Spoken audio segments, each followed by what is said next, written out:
방송에서 제공하는 보험 정보는 투자 판단에 대한 조언입니다. 보험, 펀드 등의 가입은 투자자 자신의 판단과 책임에 따라 그 결과가 투자자 본인에게 귀속됨을 양지하시기 바랍니다. 네, 보험에 대한 모든 것을 알려드립니다. 전문가 군단과 함께하는 시청자 맞춤형 보험 방송. 안녕하세요. 보험플랜 119의 진행 민채합니다. 한국인의 사망 원인을 살펴보면 암이 1위를 차지합니다. 하지만 이 암만큼이나 이대 질환에 해당하는 혈관 질환 역시 사망률이 높은데요. 그래서 별거 아닌 두통이라도 유심히 살펴보고 주의해야 한다고 전문가들은 조언합니다. 특히나 이 혈관 질환 같은 경우에는요, 한 번의 치료로는 완치가 어렵기 때문에 진단비와 수술비를 넉넉하게 준비해야 한다고 하는데요. 그래서 오늘 라이플랜 A 강의 시간에는 누구나 미리 준비해둬야 할 이대 질환 보험 정보가 준비되어 있습니다. 오늘 강의 시간 집중해 보시면 좋을 것 같고요. 그리고 곧바로 이어지는 보험 이슈 체크 시간에는 오늘은 9월의 체크리스트 암보험과 수술비에 대해서도 자세하게 짚어드릴 예정이니까요. 여러분들의 든든한 보험 준비와 노후 준비까지 보험플랜 119와 함께 하시기 바랍니다. 그러면 시작 전에 참여 방법 살펴보시죠.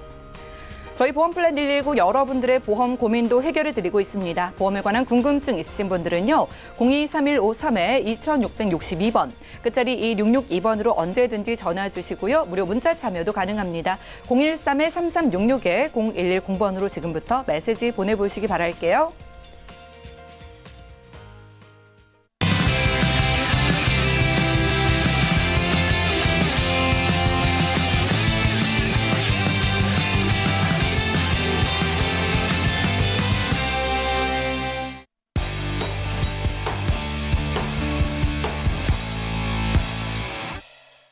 네, 시청자 여러분들의 보험 도우미 보험플랜 119 시작합니다. 첫 순서는 꼭 필요한 보험 보장 항목을 알기 쉽게 짚어드리는 바로 라이플랜 A 강의 시간인데요.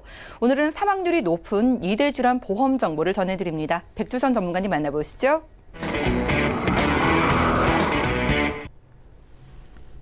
안녕하십니까, 백주선입니다. 오늘은 제가 이대 질환에 대해서 좀 강의를 통해서 시청자님들께 좋은 정보 전해드리고자 합니다. 저희들이 많이 아는 질병인 암이나 뇌나 심장질환 많이 알고 계신데요. 특히 제가 이대 질환에 대해서 준비해가지고 가져온 이유는 내용을 찬찬히 보시면 아시겠지만 저희들이 원하는 만큼 또는 내가 가입하고 싶을 때 가입하기 가장 까다로운 보험이 이대 질환에 대한 보험입니다. 그래서 하나하나 제가 짚어드리면서 안내드릴 테니 시청자님들이 참고하시기 바랍니다. 먼저 이대 질환을 보기 위해서 저희들이 먼저 봐야 될 것은 사망 순위입니다.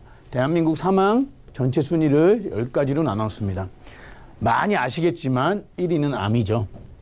네, 이건 독보적입니다. 모든 전 연령에 보시게 되면 암은 이제 상관없이 1위를 차지하고 있습니다. 그 다음에 뇌혈관 질환과 심장 질환, 이 두 가지가 2위와 3위를 엎치락뒤락 하면서 이제 포지션을 차지하는데요. 이 중요한 이대 질환에 대해서 제가 이제 안내를 드릴 겁니다. 그리고 이제 4위에 보면 자살도 있고 당뇨병, 폐렴, 만성화 기도질환, 간질환, 운수사고, 고혈압성 질환 여러 가지들이 있습니다. 근데 이 고혈압성 질환도 사실은 이대 질환, 혈관 질환과 관련돼 가지고 연관성이 있기 때문에 사실 이대 질환은 두 가지 질환으로만 사망 원인을 보기보다는 여러 가지가 합쳐지기 때문에 굉장히 중요하다고 판단되어집니다. 다른 표를 보시면은 남성과 여성을 비교해 보셔도 암과 이대 질환이 포지션을 가장 크게 차지하고 있죠. 물론 심장질환이나 뇌질환에 따라서는 남성과 여성에 약간 차이는 있지만 사실 이 차이는 큰 차이가 없다고 보시면 될 것 같습니다. 자, 대한민국 전체 사망의 1, 2, 3위를 차지하는 것 중에 2위, 3위를 차지하는 뇌질환과 심장질환에 대해서 더 깊게 안내드리도록 하겠습니다. 다른 표를 하나 보여드릴 건데요. 요거는 저희들이 평균 수명까지 사는 동안에 생애 치료비가 발생되는 내용들을 간단하게 표로 준비해 봤습니다. 이 표를 보시면 굉장히 놀라운 결과가 나오는데 사실 생애 치료비 전체 금액이 한 1억 원 이상이 됩니다. 이거는 뭐 충분히 이해가 갈 수 있는데 그중에 절반 이상이 65세에 발생이 된다는 거죠. 만약에 1억이라는 생애 치료 비용이 발생된다면은 그중에 5천만 원이 65세부터 평균 수명이 사는 내가 생명을 다할 때까지 치료비로 발생된다는 겁니다. 굉장히 놀라운 이야기인 것 같습니다. 그리고 남성과 여성의 차이를 보셔도 여성이 훨씬 높죠. 이유는 여성이 평균 수명이 남성보다 길기 때문에 이런 결과치가 나오는 것 같습니다. 평균 수명 중에 유병 기간에 대한 기간도 표를 한번 제가 준비해 봤습니다. 2012년, 14년, 16년도를 남성과 여성으로 표를 나눠서 비교해 봤는데요. 일단은 평균 수명이 77.6세입니다. 그러면서 2016년은 79.8세까지 나오죠. 근데 파란색 표가 건강한 기간이고요. 이 빨간색 표가 유병 기간인데 보시면 시간이 지나면 지날수록 유병의 기간이 굉장히 길어지고 있습니다. 여성도 마찬가지로 유병의 기간이 굉장히 길어지고 있죠. 이거는 평균 수명이 길어지면서 더 많은 질병이 발생하는 원인도 있겠지만은 의료기술이 좋아지면서 이제 우리 환자분들이 조기에 조기에 병을 발견하고 치료하는 기간이 길어졌다는 것도 의미할 수 있습니다. 그렇기 때문에 저희들은 원하건 원치 않건 유병의 기간이 평균 수명이 길어지면 길어질수록 길어질 수 있다는, 병을 갖고 내가 생명이 다할 때까지 살 수 있는 시간이 길어진다는 표를 의미할 수 있습니다. 그렇기 때문에 미리미리 준비하시는 것들이 굉장히 중요할 것이라고 판단되어집니다. 여기에 이제 참고적으로 하나 더 표를 보여드리자고 하면은 연령별로 제가 이제 질병에 대한 걸 한번 자료를 준비해 봤습니다. 50대에 60대, 70대, 80대 보시게 되면은 독보적입니다. 암입니다, 전부 다. 근데 80대 질환 가서는 이제 안과 질환이 굉장히 높죠. 이거는 좀 전에 알려드렸던 사망률하고는 상관이 없습니다. 연령대에 가장 많이 발생되는 질병에 대한 표이기 때문에 앞에 사망하는 것과 좀 연관 짓지 않고 보시는 게 좋을 것 같습니다. 1위는 암입니다. 그리고 2위가 이제 50대와 60대에는 눈질환이나 위, 십이지장 궤양 질환이 나는데 역시나 뇌나 심장 질환도 높은 포지션을 차지하고 있죠. 연령별로. 그렇기 때문에 암 이외에도 뇌나 심장 질환 쪽에 굉장히 관심을 갖고 보험을 준비하신다면은 꼭 챙기셔야 된다고 봅니다. 그리고 요건 이제 여담입니다만 특별하게 80대가 가서 발생되는 질병이 요 치매가 있습니다. 치매. 그렇기 때문에 제가 오늘 안내드린 내용은 아니지만 혹시 치매보험을 준비하시는 분들은 본인의 만기를 꼭 확인하셔야 됩니다. 지금 나오는 치매보험들은 대부분이 70대까지는 해지 환급금이 올라가요. 이유는 발생하는 빈도가 적어지니까 환급금이 올라갔다가 80세 이후 가면서 환급금이 꺾입니다. 그 이유는 이런 표와 같이 이유가 다 있는 거죠. 발생되는 빈도나 연령에 그 시기에 맞춰서 보험들이 이제 준비되어지고 만들어진다는 거죠. 참고로 20대는 그렇게 중요하지 않을 수 있는데 20대에는 사실은 우리가 언급했던 암이나 뇌나 심장 질환에 대한 치료가 거의 없습니다. 이렇기 때문에 20대나 30대의 경우는 사실 보험에 대한 니즈가 굉장히 적죠. 자기들이 건강하고 아프지 않기 때문에 이런 것들이 필요 없다고 판단되어지는 겁니다. 그러니 대부분의 보험들도 20대나 30대는 부모님들이 만들어주니까 부모님들이 잘 챙기셔가지고 오늘 제가 안내드린 내용을 참고하셔서 준비하신다면 도움이 될 거라고 판단되어집니다. 자, 이제 본격적으로 제가 말씀을 드릴 건데 우리 2대 질환 발생 현황도 한번 좀 지켜보도록 하겠습니다. 뇌출혈, 뇌경색, 뇌졸중, 뇌혈관 질환 이렇게 연차별로 14년, 15년, 16년도 빈도수를 보시게 되면은 뇌출혈부터 뇌혈관 질환까지 보시게 되면은 현격하게 차이가 나요. 그래서 보건의료 빅데이터를 통해서 보면은 뇌출혈 환자보다 뇌경색 환자가 5배 정도로 많이 발생이 되더라. 굉장히 높은 수치죠. 근데 뇌출혈도 들어보셨고요. 뇌경색이라는 병도 들어보셨습니다. 그래서 뇌출혈이나 뇌경색 다 알고 계실 거예요. 근데 뇌혈관이라는 질병이라는 게 있다는 걸 약간 물음표를 가지실 겁니다. 그러니까 보시게 되면은 뇌경색이나 뇌출혈 다 많이 들어보셨는데 뇌혈관은 잘 모르겠다. 사실은 뇌혈관이라는 거는 이런 것들을 포함하고 있다고 보시면 돼요. 자, 그 다음에 심장 쪽 질환도 보시게 되면은 협심증도 많이 얘기 들어보셨죠? 심근경색도 많이 들어보셨는데 허혈 심장 질환이라는 얘기는 많이 들어보시지 못하셨어요. 근데 이것도 보시게 되면은 협심증이 급성심근경색보다 7배 많게 많이 발생된다. 그런데 보험을 보시게 되면은 급성심근경색이나 이런 것들 얘기 많이 들어보셨고 많이 가입되어 있으십니다. 근데 협심증은 잘 모르세요. 얘기는 많이 들었는데 당연히 다 되는 거 아니야? 협심증도 당연히 보상되는 거 아니야? 아닙니다. 언제 보험을 가입하고 내가 준비한 보험이 어떤 거냐에 따라서 누구는 급성심근경색만 되시는 거고요. 누구는 협심증도 같이 보상이 되는 거죠. 그래서 오늘 제가 말씀드린 거는 이런 것들을 다 준비하는 방법에 대해서 간단하게 말씀을 드리도록 하겠습니다. 자, 우리 2대 질환 제가 좀 전에 말씀드렸습니다. 여기에 표로 뭐라고 하냐면 뇌출혈만 심근경색만 이렇게 무릎에 채워놨죠. 이거는 가장 보험 가입하셨을 때 많이 가입되어 있는 담보들의 내용이기 때문에 내가 보험이 뇌출혈만 가입되어 있는지 또는 급성 심근경색만 가입되어 있는지 아니면 그보다 더 넓은 보장이 되는 걸 가입하고 있는지를 확인해 보실 필요가 있습니다. 자, 2대 질환 보시게 되면 뇌출혈 환자는 뇌에 관련된 질환 중에 9%만 차지합니다. 그러면은 내가 뇌출혈만 가입되어 있다면 저는 91%를 보장 못 받게 되는 거죠. 또 하나 심장질환도 심근경색증으로 발견되는 것은 9.5%의 포지션을 차지한다고 보시면 되겠죠. 그래서 여기 보시면은 뇌혈관 질환도 있고 뇌졸중도 있고 뇌출혈도 있고 허혈성 심장질환, 급성 심근경색 이렇게 담보가 구성되어 있는데 요것들을 좀 자세하게 들여다보도록 하겠습니다.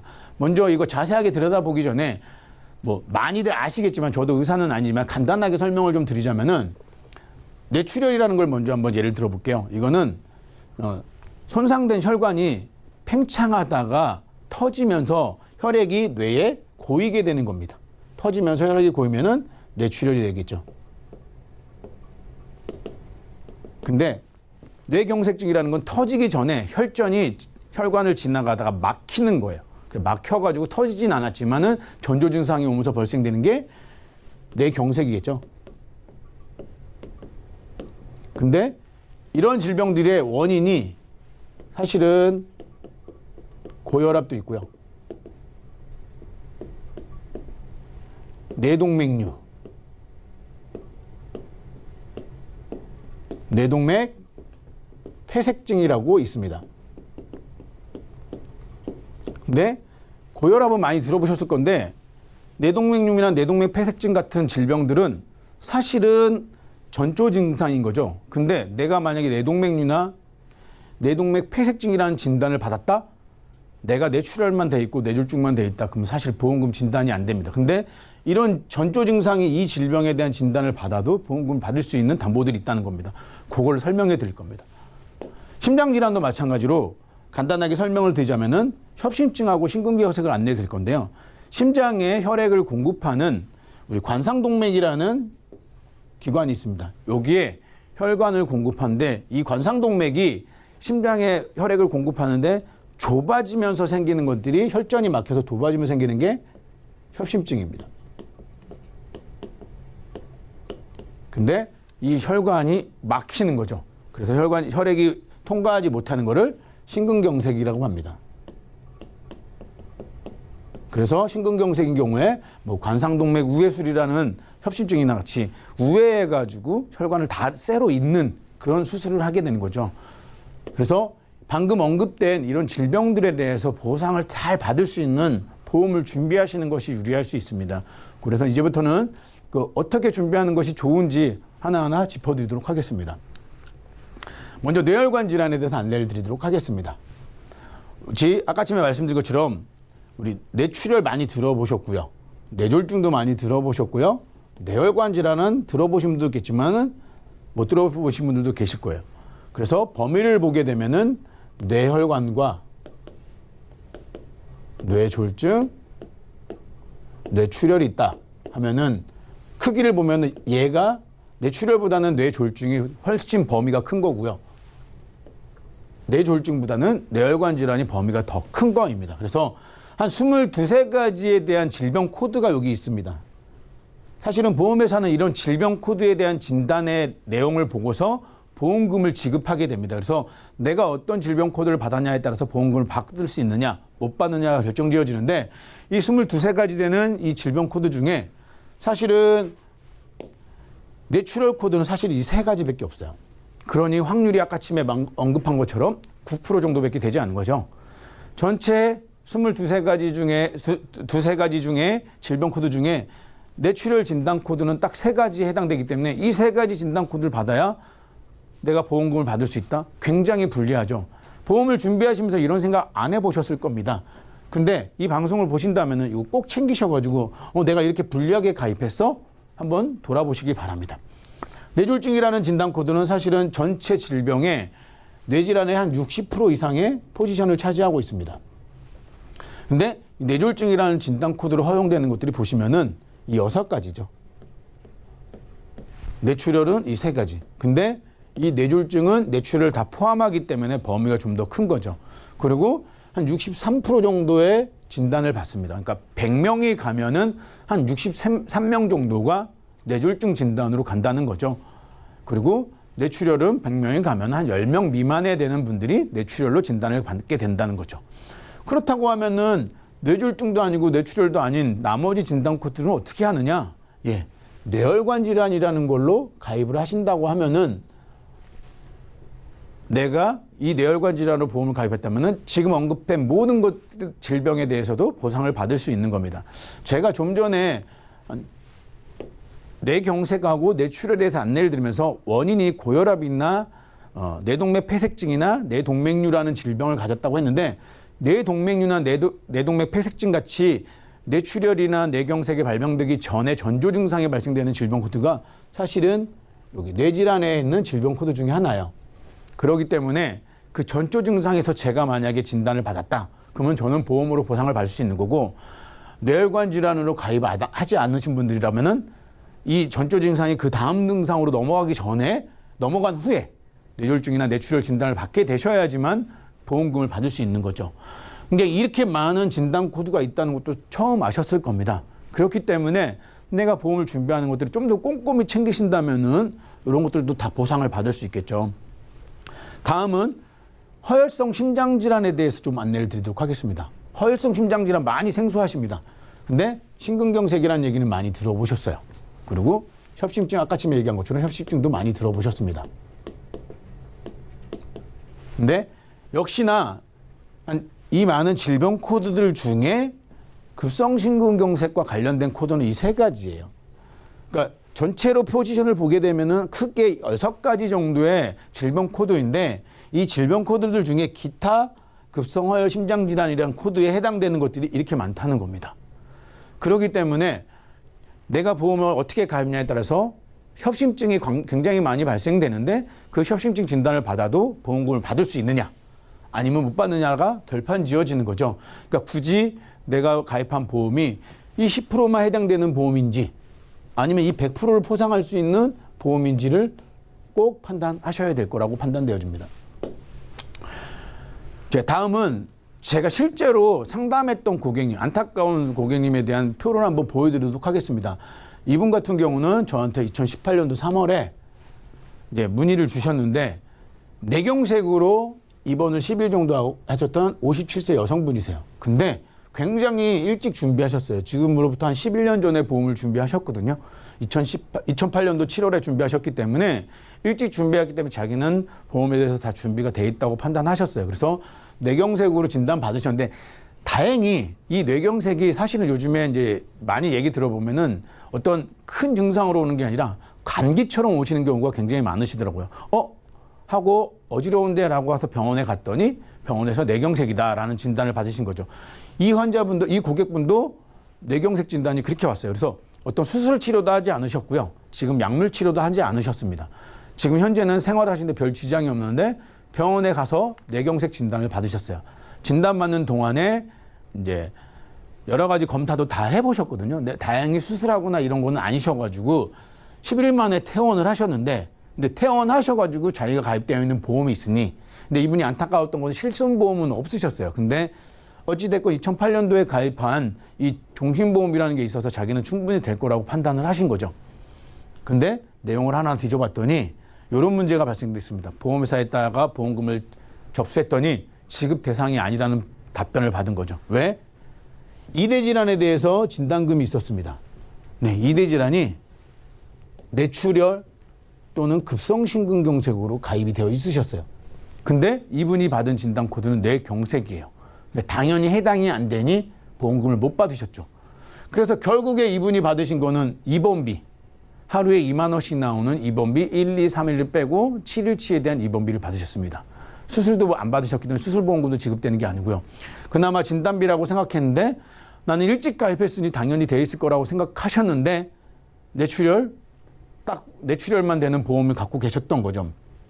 근데 이 뇌출혈과 관련된 이 보험에 대해서 사실은 이분은 다 되는 걸로 판단하시고 가입하셨는데 안 되는 걸 보고 이제 저한테 상담을 의뢰하셨는데 저는 이 고객님한테 뭐라고 말씀을 드렸냐면은 사실은 이 이대 질환에서 문제가 있긴 하지만 나머지 특약들이 좋기 때문에 유지하셔야 됩니다라고 말씀을 드렸어요. 굉장히 억울하셨지만 이런 억울한 상황이 다른 분들한테도 이 방송을 보시는 시청자님들에도 충분히 발생될 수 있습니다. 그러니 꼭 방송을 보시는 분들은 증권을 한번 들여다보셔가지고 나의 보험이 과연 어떻게 되었는지를 확인해 보실 필요가 있습니다. 그리고 여기도 보면은 심근경색만 되어 있으시죠. 그래서 이분은 이제 제가 안내를 드린 거에 따라서 뇌혈관 질환이나 심근경색, 뇌허혈성 심장질환 담보를 가입하고 싶으셨으나 가입이 안 되시죠.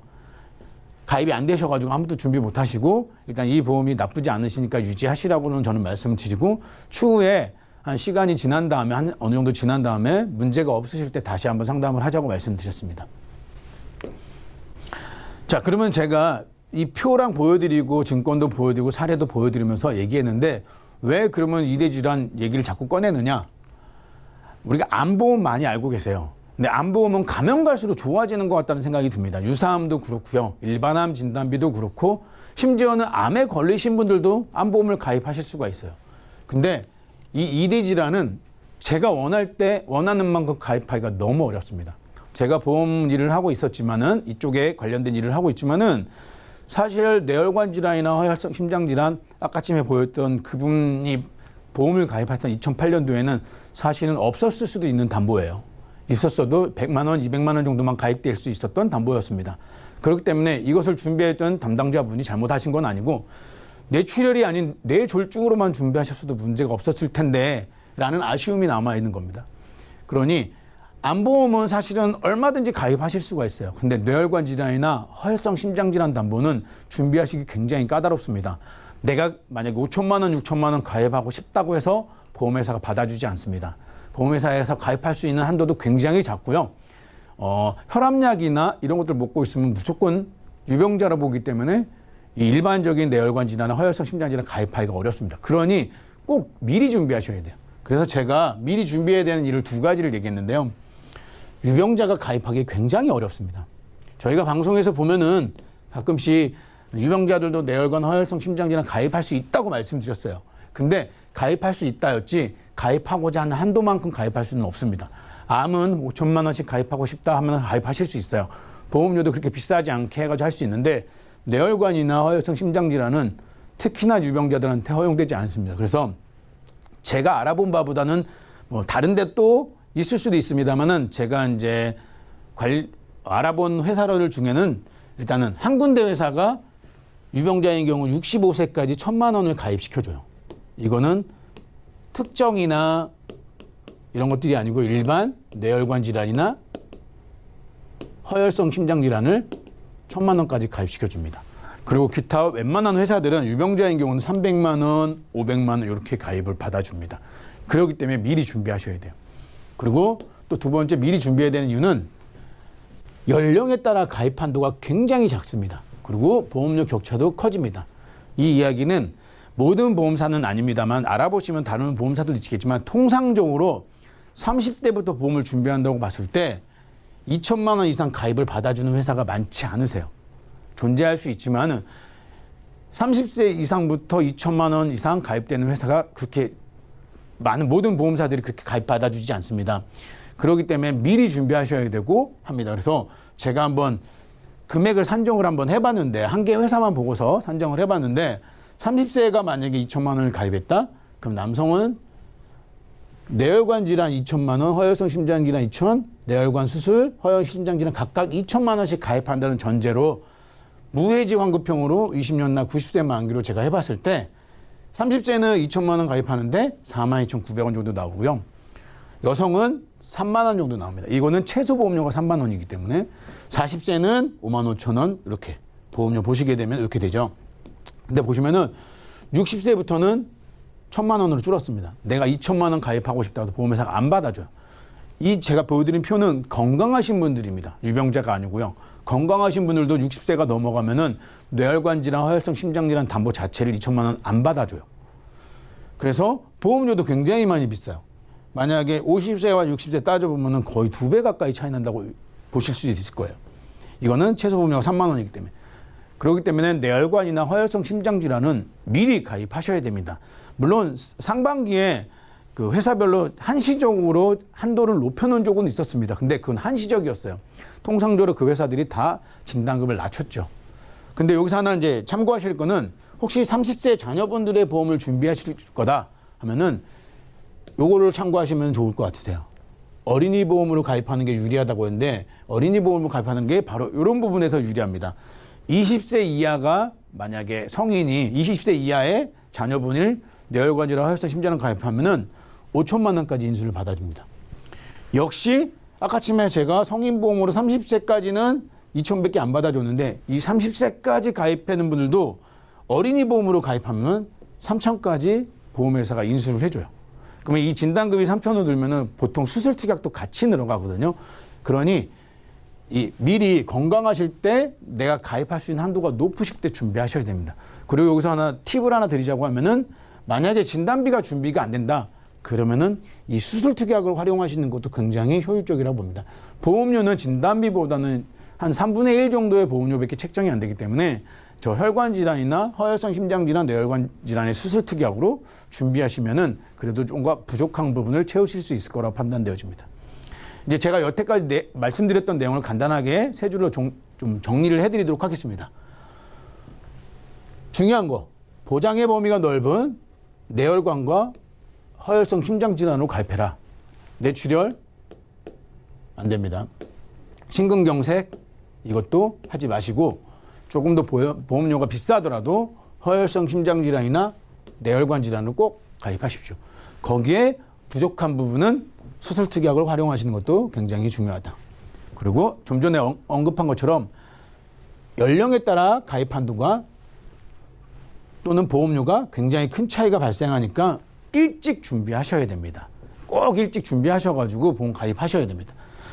유병자의 경우는 회사별로 굉장히 큰 차이가 있으니까 유병자의 경우는 발생되기 전에 가입 한도가 가장 큰 회사를 찾으셔가지고 보험을 준비하시는 게 유리할 거로 판단되어집니다. 이거는 유병자의 경우는 특히나 회사별로 차이가 있으니까 꼭 꼼꼼하게 챙겨보셔가지고 알아보시고 준비하시기를 권해드립니다. 이상입니다. 오늘은 백주선 전문가와 라이플랜의 강의 시간 함께했습니다. 자, 오늘은요 꼭 필요하지만 좀 가입이 까다로운 2대 질환에 대한 보험 정보를 드렸습니다. 2대 질환에 해당하는 뇌질환과 심장질환은요 50대가 넘어가시는 분들부터 이 발병률이 급격하게 높아진다고 하더라고요. 그런데 나이가 있거나 병력이 있을수록 특히나 가입이 어려워지고 보장도 불리해지는 게 이 2대 질환이라고 합니다. 그래서 여러분들이 미리미리 준비해두는 게 좋은데요. 내가 건강하고 바로 지금 젊을 때 2대 질환 진단비 넉넉하게 준비해보시고 좀 부족하다고 느껴지신다면 수술비로 보완해 보시면 좋을 것 같습니다. 저희 보험플랜 119 여러분들의 보험 고민도 해결해 드리고 있습니다. 세워나가는 보험료가 고민이시거나 보장 항목 확인이 필요하시거나 궁금증 있으신 분들은 지금부터 계속해서 저희 방송 함께해 보시기 바랄게요. 강의 내용 정리해 드리고요. 보험 이슈 체크 시간 이어갑니다.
보험 플랜 119 곧바로 이어지는 순서는 보험 이슈 체크 시간입니다. 오늘의 주제는 9월 체크리스트 암보험과 수술비인데요.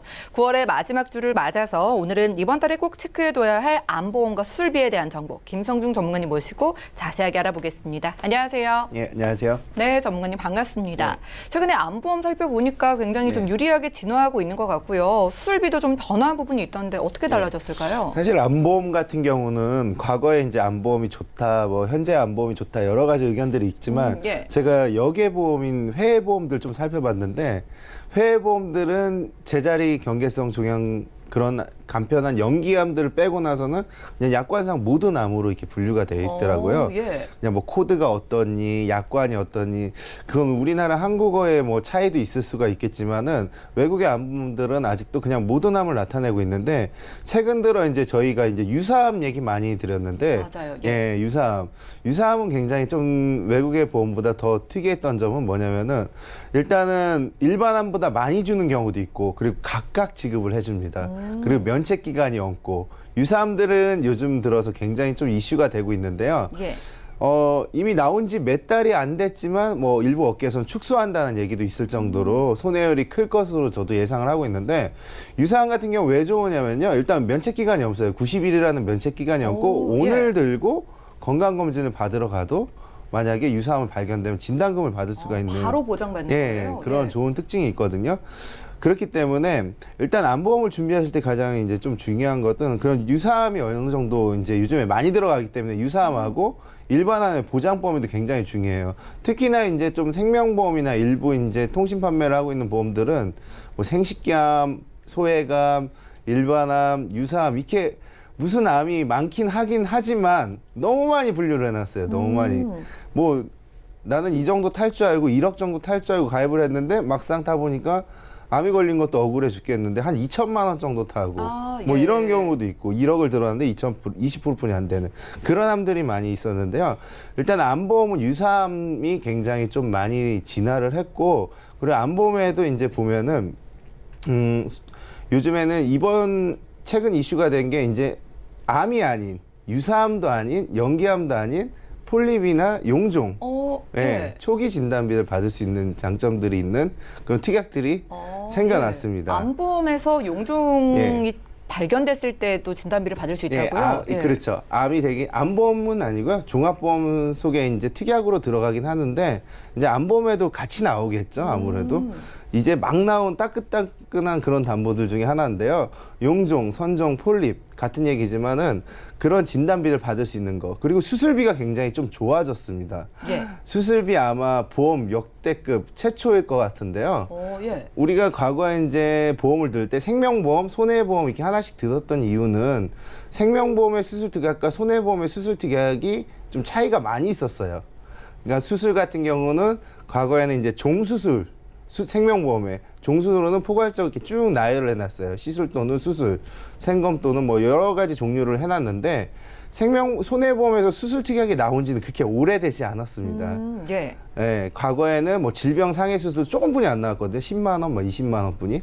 근데 요즘에는 뭐 21대, 16대, 71대, 뭐 40대, 뭐 회사별로 뭐 아주 많은 수술들을 내놓고 있는데 그래봤자 손해보험은 시술에 대한 분쟁이 끊임없이 금강원 민원사회가 제기된 적이 있는데요. 그렇다고 하면은 당연히 의료기술 발달하면 시술을 한 간단한 그런 그 수술들은 시술로 대처하는 게 굉장히 많아질 거 아니에요. 그러면 그렇게 많아봤자 결국 간단한 거는 타먹을 게 없다는 그런 결론이 나왔긴 했지만은 최근 들어 이제 손해보험도 비관혈적 시술에 대해서 조금씩 보장해주기 시작하더니 이 금주부터 그리고 이번 최근 9월 들어서는 비관혈적 시술에 대해서도 일반 수술처럼 보장을 해주고 있고요. 거기다 더 특이한 거는 아까 말씀드렸던 생명보험의 그 종수술 1종에서 5종, 과거엔 3종 그 수술 특약을 대형사를 중심으로 해가지고 손해보험에서도 같이 판매를 하고 있다는 그런 점이 이제 굉장히 큰 이슈가 될 것 같고요. 그리고 손해보험도 이제 납입 면제를 통해서 모든 특약들을 납입 면제를 받을 수 있는 그런 장점들이 생긴 것 같습니다. 예, 이렇게 뭐 9월에 체크해야 할 사항이 굉장히 많은 것 같습니다. 그러니까 정리를 하자면 안보험 같은 경우에는 유사한 보장보험이 넓어졌고요. 게다가 뭐 바로 받을 수 있다고 하니까 면책 기간이 없다고 하니까 유리한 것 같고 수술비는 지금 좀 핵심이 손해보험사 쪽에서도 시술까지 보장하고 있다는 점인 것 같아요. 자, 그런데 좀 생소하게 느껴지는 게 아까 말씀해 주신 양성 신생물 진단비 이거 있잖아요. 이게 어떤 진단비일까요? 예, 양성 신생물이라고 하면은 이제 우리가 폴립이라든지 선종 굉장히 많은 의학 용어들이 헷갈릴 수가 있어요. 예. 하지만 다 같은 거고요. 크게 차이고 쉽게 얘기해서 폴립 용종이 외래어로 의학적 용어로 폴립이라고 할 수가 있고요. 폴립이고요. 그리고 선종 같은 경우는 암의 씨앗이 될 수 있는 용종이 좀 변형이 되거나 큰 그런 종류를 말씀드릴 수가 있겠는데요. 크게 염증성과 뭐 궤양성 그리고 선종성 이렇게 세 가지로 나누는데 그거는 이제 형태에 따라 틀리고요. 우리 특히나 위나 간 그리고 대장, 소화기 계통으로 담낭 이런 주변에 용종이 생기는데요. 아무래도 이제 서구화된 식생활과 한식과 또 각종 이상한 음식들이 우리가 섭취를 하고 또 비만이나 그리고 음주 이런 걸 통해서 우리 몸의 변형성 특징을 세포 변형이 일어나는데요. 일단 선종 같은 경우는 암이 되기 직전이에요. 아까 유사암은 연기암들을 나타냈지만 그 예. 이전에 진단비가 나온다는 큰 특징이 있는데요. 뭐 예를 들어 우리 대장 내시경 검사를 하잖아요. 대장 내시경 검사를 해서 선종을 제거하거나 용종을 제거하게 됐을 때 그 크기에 따라서 좀 틀릴 수가 있는데 그 크기별로 선종이니 용종이니 구분만 지는 거지 같은 범위라고 보시면 되고요. 거기에 대한 진단비가 나갑니다. 물론 암보험처럼 몇 천만 원이 나가지는 않는데요. 예. 그러면 너무 좋겠죠. 몇 천만 원씩 나가면. 그래도 건강검진 받으시는 분들이 용종 발견됐다는 말 굉장히 그렇죠. 많이 들었는데 이때 돈을 받을 수 있다는 거잖아요. 예, 진단만으로도 받을 수가 있고요. 그걸 또 제거를 하게 되면은 예전에는 손해보험 같은 경우 질병 수술이 나갔고 생명에서 종 수술이 나갔는데 1종이나 2종 수술이 나갔지만은 지금은 이제 질병 수술 외에 그런 폴립 제거 수술 비용까지도 특약으로 들어갔다는 점이 굉장히 좀 신선했던 것 같습니다. 그러네요. 이 용종이 커지거나 악성이 되면은 암으로 발전할 수도 있는 거니까 이제 암보험에서 이것까지 보장을 해주는 것 같은데 그러면 이게 뭐 별도의 수술비가 따로 있는 건지 기존 수술비랑 좀 어떻게 다른지 궁금하네요. 네.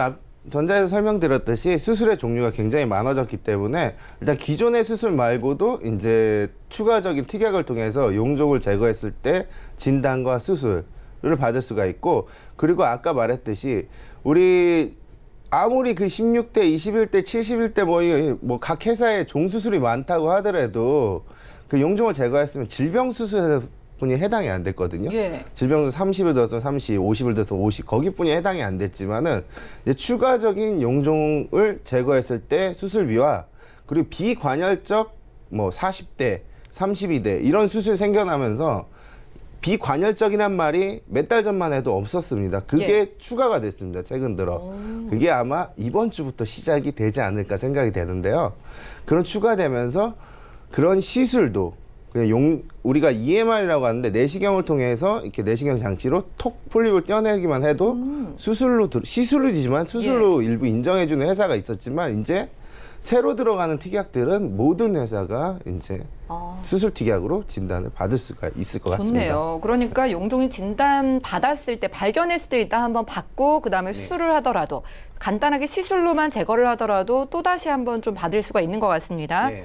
그러면은요 유병력자분들 있잖아요. 과거에 병력이 있거나 좀 이런 분들도 진단비와 수술비가 가능하다고 들었는데 뭐 어떻게 가능할까요? 네, 과거에 우리 예전에 325 보험이라고 해가지고 뭐 맞아요. 3개월 이내 또는 2개월 이내, 2년 이내 그리고 5년 이내 암만 없으면 이렇게 가입되는 보험들이 나와서 참 신선했는데 이제 보험회사도 점점 325에서 변화된 게 이제 처음에 나왔을 때 325 보험이 질병 수술, 상해 수술, 상해 사망, 질병 사망, 입원 일당뿐이 안 나왔었거든요. 예. 한 4, 5년 전에.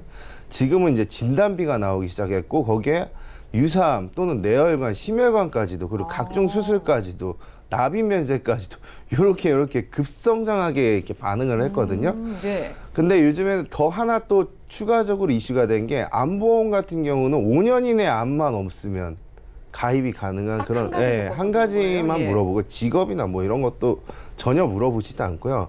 그런 보험도 출시가 됐고 두 가지만 물어보면 이런 질문 가끔 들어오면 저도 살짝 당황할 때가 있었는데 예. 한 4년 전, 5년이 좀 안 됐는데 갑상선암이나 이런 암이 있었다. 진단을 받고 나서 암보험을 들 수 있나요? 이렇게 물어보면 잠깐 혼동이 와요. 저도 예.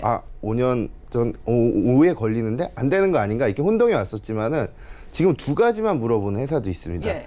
2년 이내에 입원 수술을 했는지 안 했는지, 그리고 1년 이내에 입원 수술을 했는지 안 했는지랑 2개월 이내에 2년 이내에 입원 수술을 했는지 안 했는지랑 1개월 이내에 입원을 했는지 안 했는지, 추가 수견이 있었는지 없는지 오를 묻지 않는 그런 보험도 있습니다. 그런 보험이 있기 때문에 당연히 암보험을 가입할 수 있는 폭이 좀 더 넓어지지 않았나, 그렇게 생각이 듭니다. 그러네요. 사실 325 간편보험 나왔을 때도 정말 유병자분들께 희소식이었는데 이거랑 비교를 할 수 없을 정도로 최근에 굉장히 유리해진 것 같습니다. 자, 그럼 마지막으로요. 암보험 가입할 때 알아두면 좋을 팁 같은 거 있을까요? 네, 암보험을 좀 어느 정도 들어야 되는지 좋은지 항상 물어보시는데 예. 사실 내가 아무리 암보험을 많이 들고 싶어도 역계 한도도 있고, 그리고 보험금이 비싸면 못 드는데요.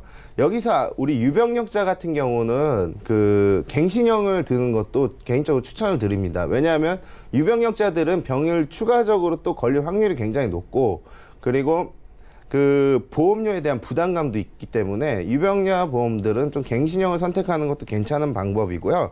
그리고 암보험을 드실 때 특히나 아까 말했던 모든 암이 모든 암이 범위 안에 속해 있는지가 굉장히 좀 중요하고, 그리고 가장 중요한 거는 아무래도 내가 선종이 있거나 용종이 떼었던 과거 경험이 있으신 분들은 1년에서 3년 이내에 주기적인 건강검진을 하시고요. 그리고 건강하신 분들도 내가 말랐다고 또 비만이라고 이런 남녀노소 불문하고 건강하신 분들도 한 5년 이내에 건강검진을 주기적으로 좀 하시면서 그 이전에 이제 보험을 미리미리 체크하는 습관. 우리나라 사람들 특히나 금융에 대해서 너무 무지하신 게, 내가 보험료는 내는 건 아는데 심지어는 어느 회사인지도 모르고, 맞아요. 네, 예. 그런 경우도 굉장히 많고요. 그리고 어떤 보험을 들었는지 모르는 경우가 많습니다.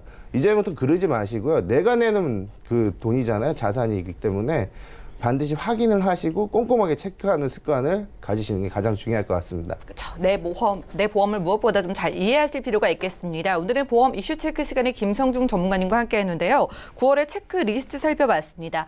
암보험에서는 특히나 이번에 출시된 증권안에 암 이전에 발견되는 폴립, 즉 용종을 진단만 받았을 때에도 보험금을 주는 상품 소개해드렸고요. 게다가 관열, 비관열 상관없이 주는 수술비 손해보험에서 출시됐다고 하니까 여러분들 살펴보시기 바랍니다. 저희가 제공해드린 정보는 투자 판단에 대한 조언일 뿐 해당 보험의 가치와 수익률을 보장하지 않는다는 점 기억해 주시고요. 지금 여러분들은 맞춤형 보험 솔루션 프로그램 보험플랜 119와 함께하고 계십니다. 전화로도 상담 가능하고요. 문자로도 간략하게 남겨주셔도 저희 훌륭한 두 분의 전문가께서 여러분들의 보험 고민을 해결해드리겠습니다. 많은 연락 주시고요. 전화부터 받아볼게요. 여보세요? 네, 여보세요? 네, 시청자님 안녕하세요. 네, 안녕하세요. 네, 상담 도움드리겠습니다. 어떤 보험 고민이 있으실까요? 제가 예전에 좀 보험 들어놓은 게 있는데요. 예. 요즘 새로운 상품들이 이렇게 많이 나오다 보니까 이전에 들어놓은 보험을 유지해야 되는지 아니면은 별도로 추가할 사항이 있는지 상담을 좀 받아보려고 합니다. 맞아요. 아무래도 계속해서 새로운 상품이 출시가 되니까 내 보험은 괜찮은지 좀 비교해보고 싶으실 것 같은데요. 올해 나이가 어떻게 되실까요? 41입니다. 네, 40대 초반이시고요. 가족력이나 혹시 지금 병력 같은 거 있으실까요? 병력이요? 네. 저는 현재 지금 자영업 중입니다. 병력이요. 혹시 아프신 곳이나 병력이요? 가족력 있으실까요? 그런 거 없습니다. 그런 건 따로 없으시고요. 네. 지금 증권 3건 정도 가지고 계신데 실비는 바로 작년에 준비를 좀 해주신 것 같네요. 네네. 내가 보장이 좀 부족하다고 느껴지시는 부분도 따로 있을까요? 그런 부분을 제가 잘 이렇게 인지를 못하고 있습니다. 네, 그럼 전반적으로 체크해드리겠습니다. 잠시만 기다려주세요. 네, 시청자님 증권 확인부터 해보겠습니다. 40대 초반이신 남성분의 증권입니다. 바로 작년에 KB에서 실비 준비해 주셨고요. ING에서는 용감한 오렌지 종신보험 그리고 3케어 보험을 80세 납으로 납입기간 좀 긴 상품으로 가지고 계십니다. 월 납입되고 있는 보험료는 16만 원 가까이 되는데요. 문의사항 살펴보시죠. 자, 새로운 상품이 자꾸만 나오다 보니까 내 보험은 괜찮은지 보완해야 할 부분이 있는지 확인 부탁드린다고 하시네요. 김성중 전문가님 도와주시죠. 예, 시장님 안녕하세요. 예, 여보세요? 예, 안녕하세요. 네, 안녕하세요. 세 건의 보험 가입하고 계신데요. 일단은 저희가 내용을 한번 구체적으로 한번 보니까요. 실비 같은 경우는 다 동일하십니다. 어느 회사나 다 동일하시게 이제 적용이 되시고 이렇게 단일 실손으로 빠져 있으신 건 알고 계시죠. 그 때문에 실비만 이렇게 따로 들어가 있고 모든 사람들이 동일하게 적용을 받고 있는데요. 일단 KB 쪽에 드신 거는 잘하신 것 같습니다. 왜냐하면 KB는 1년 동안 또 보험료를 할인해 주기 때문에 실비는 1년 갱신 15년 만기 100세 재가입형이기 때문에 한 해는 K라는 회사가 싸고 내년엔 A라는 회사가 싸면 막 옮겨 다니셔도 됩니다. 예, 병력이 없다고 하시면은 실비는 의료보험하고 연계대원 사업이기 때문에 어느 회사나 동일하게 적용이 되고 있고 가격 경쟁 면에서 또는 보험료 지급 여력 면에서 뛰어난 회사를 선택하시면 되고요. 그리고 이 ING 보험을 2015년에 2건이나 가입하셨는데 하시면서 같이 이렇게 좀 가입을 하신 것 같아요. 그렇죠? 네. 네, 그러신 것 같은데 일단은 저희 쪽에 전화 잘 주신 게 이 두 보험 다 좀 약간의 장단점이 존재를 하는데요. 일단 장점 같은 경우는 종신보험을 좀 저렴하게 일찍 준비하신 측면이 있으세요. 지금 자녀분 있으시죠? 네. 예, 자녀분들을 위해서도 필요한 금액이지만 5천만 원은 제가 봤을 때 굉장히 좀 약간 적다고 할 수가 있습니다. 아무래도 정기보험이나 추가적인 보험을 통해서 일정 기간 동안 자녀가 성장할 때까지는 사망보험금을 어느 정도 준비하시는 게 좋을 것 같고요. 그리고 두 번째 문제점으로 이제 발생되는 것들이 이제 우리 각종 특약들이 있어요. 3대 진단이라든지 뭐 수술이라든지 재해 쪽 특약. 이 부분들이 안타깝게도 다 갱신형이세요. 갱신형 같은 경우는 지금 5년 갱신형이 써 있지만은 이 보험료가 5년마다 굉장히 큰 폭으로 인상이 되면서 언제까지 80세까지 계속해서 보험료를 내셔야 돼요. 물론 지금 내는 돈은 일반 비갱신형에 비해 저렴할지 모르겠지만은 계속해서 갱신이 되기 때문에 우리가 사실 보험이라는 거는 그 경쟁 능력이 있을 때 완납을 하고 노후 생활이나 은퇴 이후에 그 소득이 없을 때는 보장만 받게끔 그런 설계가 굉장히 중요한데 물론 이거에 납입 면제를 통해서 중간에 큰 질환이나 질병을 걸리게 된다고 하시면은 물론 납입 면제라는 좋은 기능을 활용할 수 있겠지만 일단 건강하실 수도 있다는 확률을 전제하셔야 됩니다. 우리나라 보험들은 특히나 그 건강한 사람들한테는 큰 이득을 못 줄 수도 있는 그런 보험들이 굉장히 많아요. 예. 그 잘못된 좀 보험의 부조리라고 할 수가 있는데요. 쉽게 얘기해서 보험회사가 이득을 많이 취하는 부분이 굉장히 많습니다. 이미 뭐 배당도 없어진 지가 5대 됐고 그리고 무배당 상품을 전환되면서 이렇게 갱신형 보험들의 장단점이 존재를 하고 있고요. 그리고 3케어 보험 같은 경우는 우리가 특히나 중요한 오늘 강의에서도 많이 나오는 3대 질환에 대해서 보장을 하고 있는데 우리 시청자님 여기 시청자님뿐만 아니라 방송 보시는 분들도 굉장히 중요하지만 좋은 보험이란 보장의 폭이 커야 되고 그리고 보장의 그 기간도 적절해야 되고 그리고 가급적이면 초기에 내가 평생 가져갈 수 있는 보험들은 비갱신형 위주로 설계를 하시는 게 굉장히 중요한데 그 점을 비껴나간 보험 중에 하나라고 볼 수가 있습니다. 왜냐하면은 이 보험 같은 경우는 아까 그 백주선 전문가 강의 내용에서도 나왔지만은 뇌출혈에 대해서만 보장을 해주고 있고 그리고 신경경색에 대해서만 보장을 해주고 있지만 이게 갱신형인가 비갱신형인가 애매하게 설정되어 있는 게 이 3케어 같은 경우는 저도 상품을 봤더니 갱신형은 아니지만 80대까지 계속 보험료를 내시는 거예요. 그러니까 물가 상승률과 현재 의료기술 뭐 여러 가지 비용들을 전혀 그냥 고려하지 않은 일반적인 보험이라고 볼 수가 있는데요.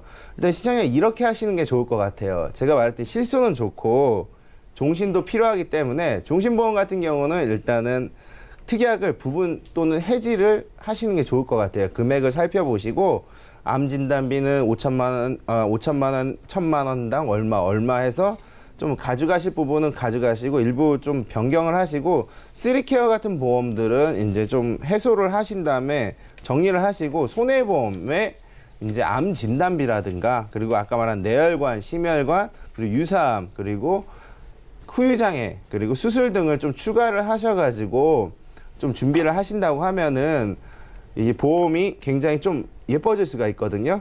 그렇기 때문에 일부 부분적으로는 해지나 감액을 통해 가지고 손해보험 쪽으로 추가를 하신다면 좀 오래오래 가져갈 수 있는 보험이 될 것 같습니다. 네, 시청자님 잘 들으셨나요? 네. 일단 실비 외에요. ING 증권은 좀 문제점들이 보였습니다. 용감한 오렌지 종신보험 있잖아요. 그 안에 갱신이 나중에 좀 부담이 되실 수가 있거든요. 그래서 네. 그 부분만 정리를 하시고 나머지 3케어 보험도 좀 불리하니까 새로 나온 손해보험으로 좀 비갱신으로 준비해 드렸습니다. 상담 여기까지 할게요. 네, 감사합니다. 네, 고맙습니다. 전화 연결 만나봤고요. 저희가 오늘 준비한 소식은 여기까지입니다. 저희가 제공해드린 정보는 투자 판단에 대한 조언일 뿐 해당 보험의 가치와 수익률을 보장하지 않는다는 점 기억해 주시고요. 저희는 더욱더 풍성한 보험 정보로 찾아오도록 하겠습니다. 끝까지 함께해 주신 여러분 고맙습니다.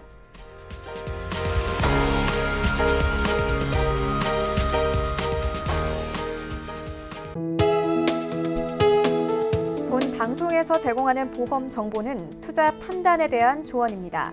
보험, 펀드 등의 가입은 투자자 자신의 판단과 책임에 따라 그 결과가 투자자 본인에게 귀속됨을 양지하시기 바랍니다.